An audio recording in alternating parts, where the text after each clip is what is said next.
여러분은 사람을 간절히 기다려 보신 적이 있으십니까? 몸이 아파서 병원에 갔을 때 이제 수술을 해야 된다고 해서 수술실로 들어갔는데 그 환자가 살아나올까 죽어 나올까 알지 못해서 수술실 문 앞에서 의자가 있지만 앉지도 못하고 서서 가슴 조이면서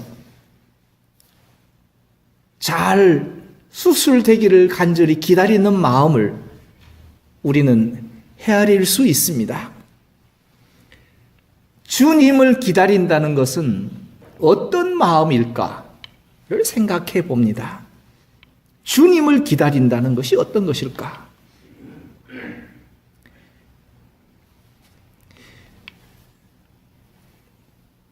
우리 성도들은 매일매일의 삶 속에서 주님을 기다리는 자여야 하고 주님을 만난 자여야 하고 그리고 주님을 전하는 자가 되어야 합니다. 그것이 성도입니다. 그러면 주님을 만나고 주님을 전하기 위해서는 주님을 기다리는 자, 소망하는 자가 되어야 합니다.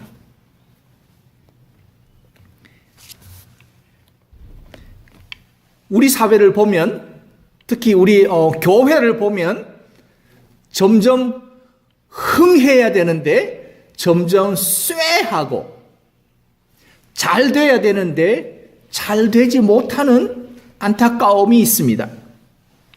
특별히 사회학적으로 망하는 조직이나 그리고 회사나 기업이나 국가나 사회는 다 이유가 있다고 합니다.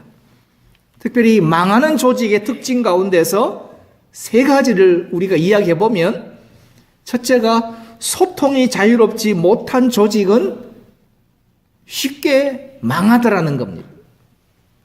그리고 두 번째가 책임은 회피하고 권리만 누리려는 조직은 금방 망한다고 합니다. 세 번째가 훈련되지 않은 리더가 이끄는 조직은 반드시 망하더라는 얘기입니다. 그렇다면 한국교회와 미주 한인교회는 지금 흥하고 있는가 그렇지 않으면 쇠하고 있는가를 우리는 심각하게 생각해야 될 때입니다. 이제 성탄절이 한 달여 앞으로 우리에게 다가왔습니다. 성탄절을 한 달 앞두고부터 시작되는 교회의 절기를 우리는 대강절이라고 합니다. 또는 대림절, the Advent라고 합니다. 이 대강절은 성탄절 4주부터 시작하는 절기인데 11월 말경부터 성탄절까지 거의 한 달 동안을 주님을 기다리는 성탄을 주님의 그 임하심을 기다리는 그 주간입니다. 성경에 나타나는 명절과 절기는 우리가 보통 여러 가지 절기가 있는데 성경에서 말하는 절기는 유월절과 칠칠절과 초막절을 지킵니다.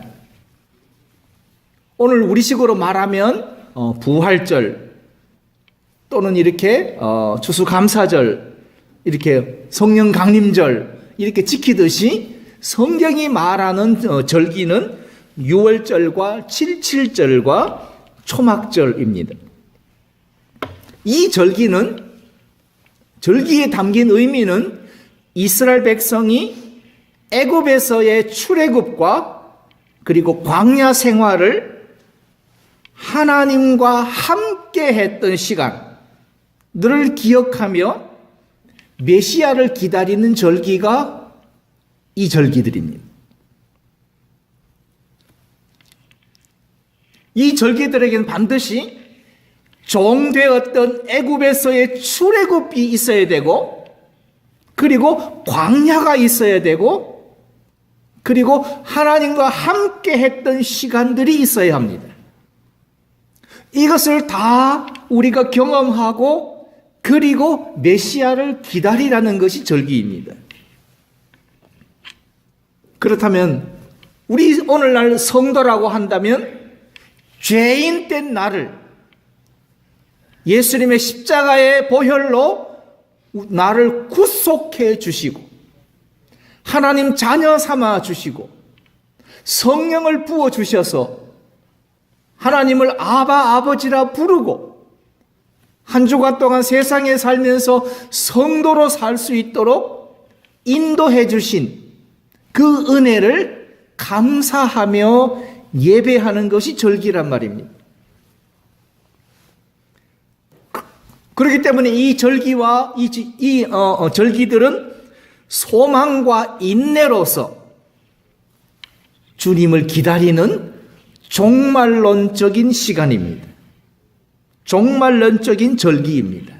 그런데 명절과 절기는 지키는데 거기에 담긴 메시지는 없고 행사만 합니다. 예전에 어릴 때 기억을 한번 돌이켜 보면 크리스마스 때 교회 주일학교에서 뭐 성극도 하고 성구 암송도 하고 뭐 여러 가지 행사들을 많이 했던 기억이 납니다. 그런데 어느 누구도 왜 이것을 해야 하는지를 가르쳐 주지 않았습니다. 그냥 성탄절이니까 해야 돼. 그래서 했습니다.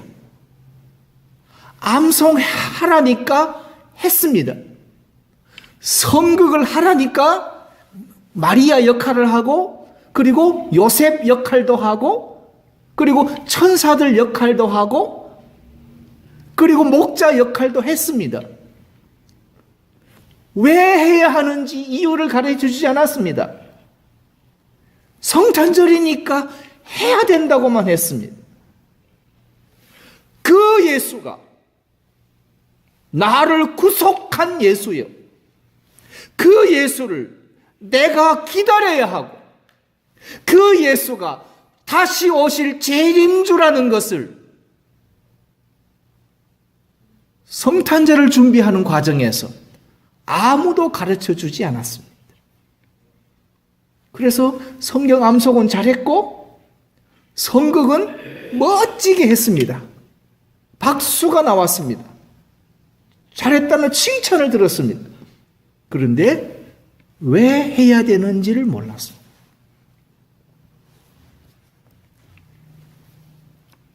오늘날 우리 기독교의 세례가 이렇게 의식화되어져 있습니다.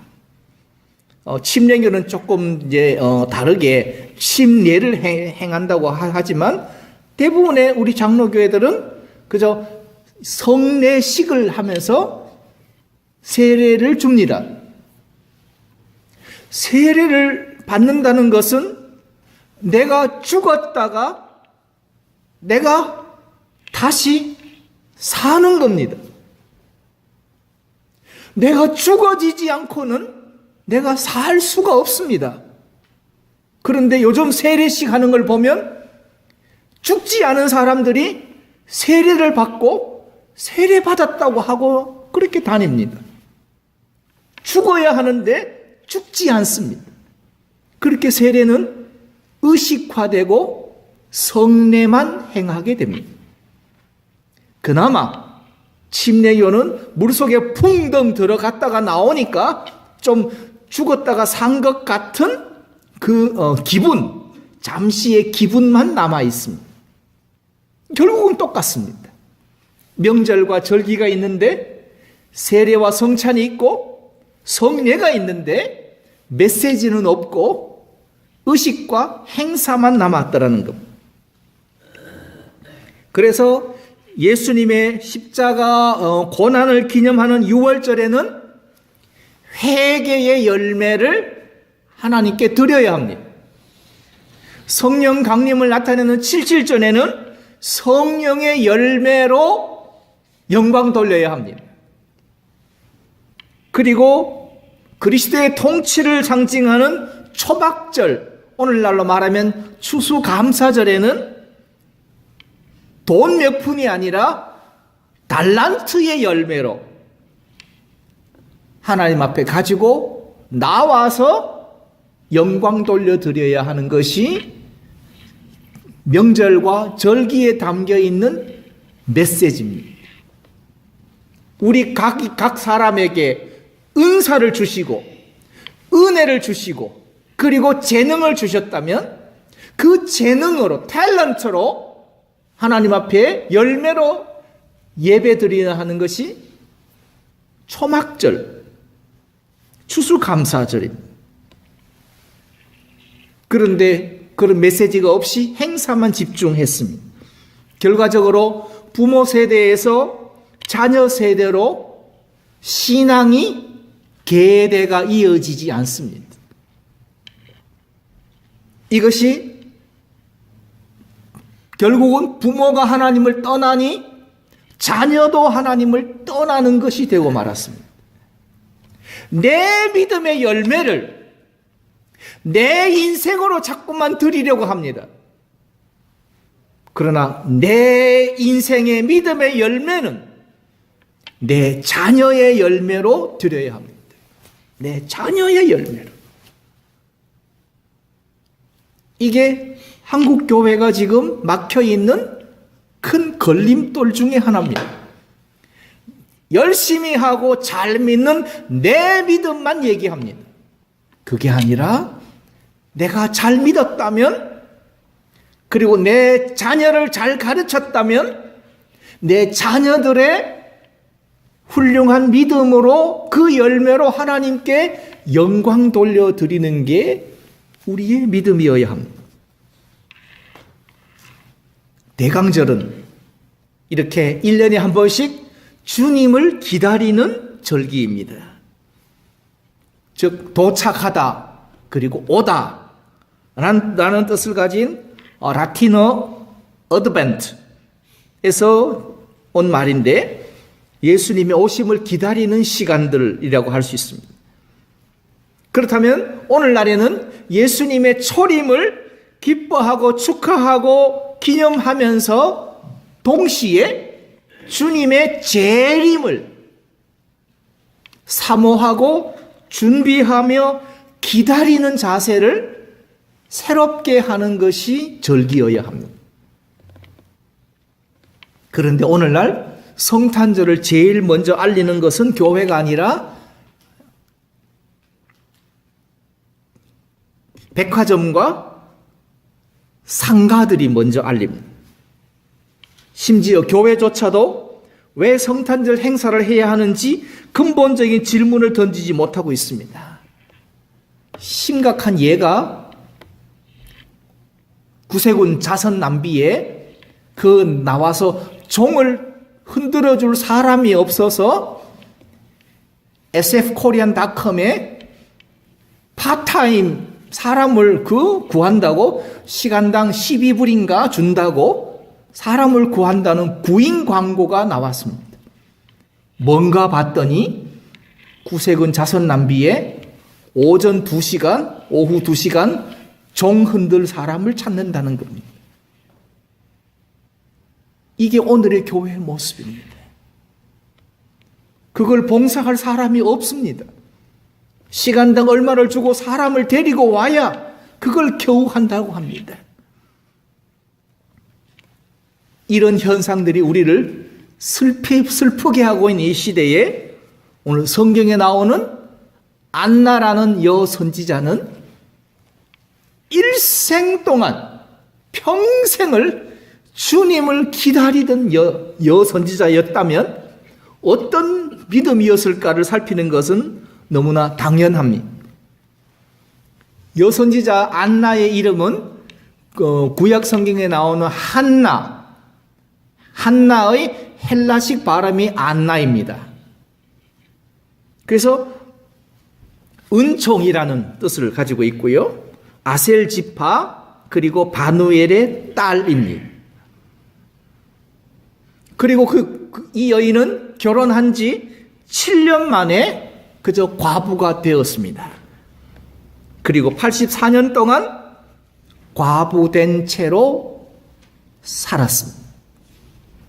이게 이 여인의 간략한 인생입니다. 그렇다면 보통 히브리 여인들이 14살, 15살경에 일찍 결혼을 한다고 하면, 그리고 7년간의 결혼 생활이 있었고, 그리고 84년 동안 그가 과부였다면 적어도 나이는 100세가 넘은 아주 나이 많으신 분입니다. 그 당시의 시대적 배경은 이렇습니다. 주전 1세기경에 유대가 헬라의 식민 통치에서 벗어나서 독립시대를 잠시나마 지내다가 또 BC 1세기 다시 로마의 식민 통치하에 들어가는 아주 역사적인 혼란의 시간이었습니다. 마치 우리 한국의 요즘 근대사를 보는 것 같습니다.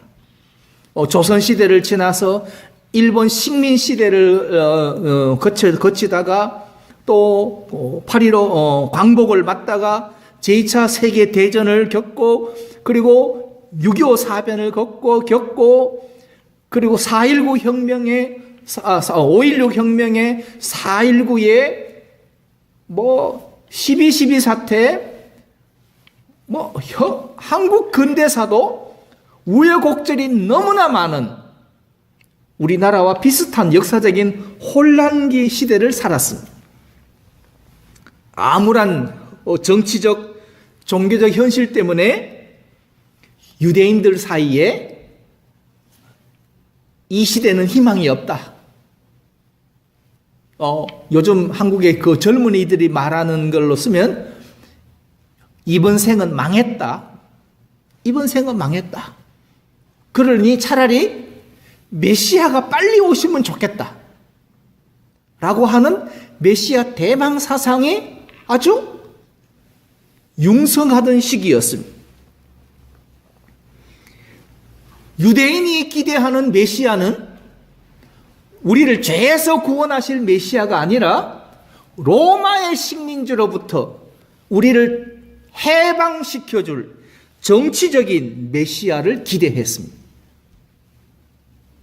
그런데 안나 같은 소수의 경건한 사람들은 구약 성경에서 예언한 바로 그 메시아, 우리를 죄에서 구원하셔서 영생으로 인도할 메시아, 그리스도를 기대했습니다. 이것이 그 당대의 사람들과 안나의 믿음의 차이였습니다. 그는 첫째로 독신으로 살면서, 과부된 지 84년 동안 독신으로 살면서 성전을 떠나지 않고 기도하며 하나님을 섬겼다고 했습니다. 그러니까 자신의 처한 형편에 그는 감사했고, 그리고 일관되게 하나님을 예배하는 믿음의 소유자였습니다. 그리고 성경에 나와 있는 것처럼 성전을 떠나지 아니하고 주야에 금식하며 기도함으로 섬겼습니다. 그리고 일평생 주님의 오심을 기다리는 걸로 봐서 아주 끈기 있는 신앙의 소유자였고, 그리고 늙어서까지 선지자로서 성전에서 임무를 다한 걸로 봐서는 아주 성실한 사람이었다. 그리고 성전에 들어온 아기 예수를 메시아로 알아본 영적인 그 깨달음이 뛰어난 사람이었다 라고 할 수 있습니다. 그런데 성경에 나오는 선지자 또는 예언자, 선지자란 말에는 두 종류가 현재 해석되고 있는데요.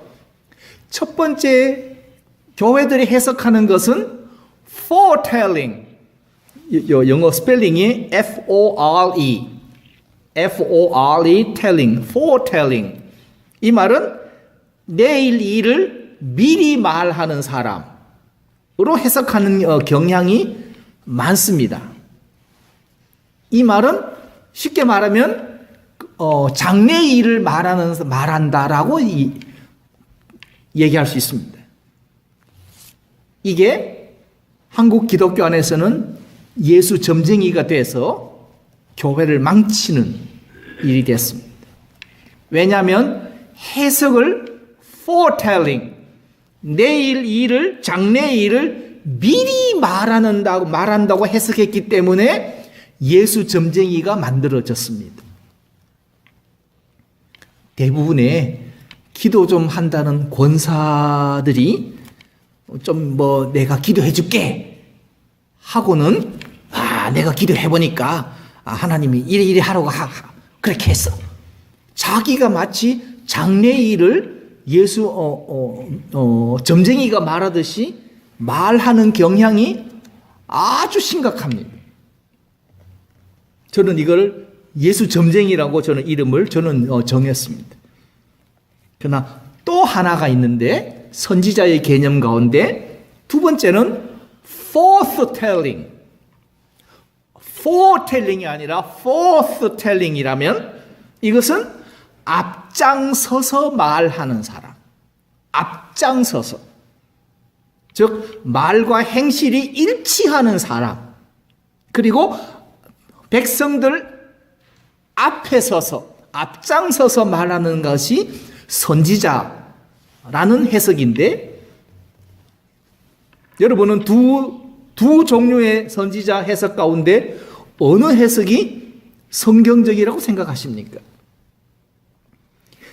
내일 일, 장래 일을 마치 점쟁이가 말하듯이 말하는 게 성경적이겠습니까? 아니면 앞장서서 언행이 일치된 삶으로 말하는 게 선지자겠습니까? 성경에 나오는 선지자들은 장래 일을 미리 말하는 자가 아니라 앞장서서 언행이 일치되어 옥에 갇히기도 하고 또는 순교하기도 하는, 고난과 핍박을 받기도 하는 forthtelling, 앞장서서 말하는 의미의 선지자여야 합니다. 안나는 말이 아니라 행실로, 말과 행실이 일치되게 그가 과부된 지 84년 동안 성전을 떠나지 아니하고 주야에 금식하며 그리고 기도함으로 예배했다고 성경은 말합니다. 이게 예수 점장이가 아니라 앞장서서 말하는 사람으로, 내 행실로 메시아를 기다리는 사람으로 살았다는 것을 의미합니다. 그렇다면 선지자란 하나님이 전파하라고 맡겨주신 말씀을 선지자가 대신해서 앞장서서 선포하는 행위를 선지자라고 합니다. 그렇다면 방주교의 성도는 세상에 나가 사는 동안에 선지자로서 살아야 합니다. 세상에서 만나는 사람들마다 언행이 일치되어 앞장서서 예수가 나의 구주 되심을, 그리고 예수가 메시아이심을, 예수가 하나님의 아들 되심을, 예수가 하나님이신 것을 언행 일치하여 세상 속에서 우리가 전하는 자가 선지자라면 우리 방주교의 성도들은 모두가 선지자입니다. 기도 좀 한다고 장래 일을 함부로 떠벌리는 예수 점쟁이는 되지 마십시오. 그렇다면 안나의 신앙을 저는 4가지로 정리해 봤습니다. 첫째로, 나는 지금도 기쁘게 주님을 기다립니다. 나는 지금도 기쁘게 주님을 기다립니다. 100세가 넘은 이 안나가 언제 죽을는지, 알 수 없습니다. 그리고 메시아가 언제 오시는지 안나는 모릅니다. 그런데 100세가 넘도록 안나는 나는 지금도 기쁘게 주님을 기다립니다. 지난 한 주간 동안 얼마나 기쁘게 주일을 기다리셨습니까? 얼마나 기쁘게 성도들 만나기를 여러분 기대하셨습니까? 얼마나 기쁘게 주님을 만나기를 기대하셨습니까? 안나는 나는 지금도 100세가 넘은 지금도 기쁘게 주님을 나는 기다립니다. 그리고 두 번째로 내가 이제야 내 눈으로 주님을 배웁니다. 내가 이제야 내 눈으로 주님을 배웁니다. 84년 동안 성전을 떠나지 않고 주님 배웁기를 간절히 사모하며 기쁘게 주님을 기다려온 여인이 드디어 메시아로 오신 아기 예수님을 만났을 때 내가 이제야 내 눈으로 주님을 배웁니다. 배웁니다. 오늘 주일날 이 예배당 들어오실 때 성전 안에 임재하여 계신 하나님을 여러분의 영안으로 뵈셨습니까? 아니면 사람을 먼저 만나셨습니까? 예배당, 사람들은 이걸 자꾸 성전이라고 하는데 그런 어리석은 용어는 우리 안 쓰고요. 이게 예배당이라면 예배당 저쪽 문을 들어서는 그 순간 예배당 안에 충만하게 임재하여 계신 하나님을 내 영이 하나님을 영을 내가 배웁니다. 라고 여러분이 뵈셔야 합니다.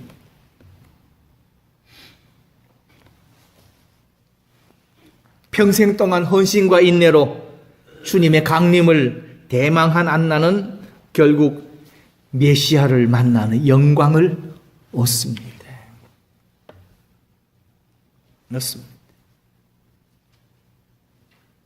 특별히 몸이 아프거나 삶이 힘들거나 인생이 고달픈 심령들은 주님 빨리 오셨으면 좋겠다는 말을 그냥 의미 없이 내뱉습니다.